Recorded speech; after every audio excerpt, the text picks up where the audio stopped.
বাবা ঠাকুরদাস বন্দ্যোপাধ্যায়ের সঙ্গে মেদিনীপুর থেকে হেঁটে কলকাতার পথে চলেছে ছোট্ট ছেলেটি।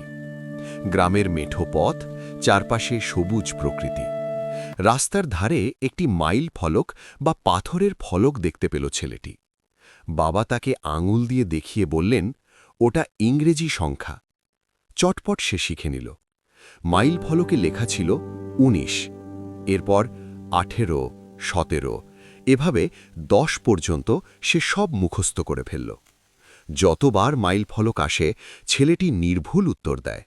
বাবা অবাক হয়ে ভাবলেন, এত তাড়াতাড়ি শিখল, ছেলের স্মৃতিশক্তি তো অসাধারণ। বাবা ছেলের মেধা পরীক্ষা করতে চাইলেন।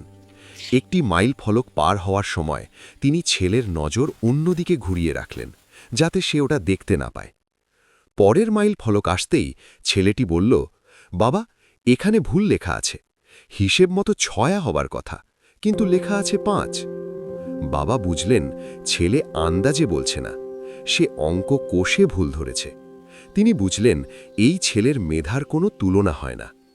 পরবর্তীকালে এই বালকই বাংলা শিক্ষা ও সাহিত্যের উজ্জ্বল নক্ষত্র হয়ে ওঠেন, আমরা যাকে ঈশ্বরচন্দ্র বিদ্যাসাগর নামে চিনি।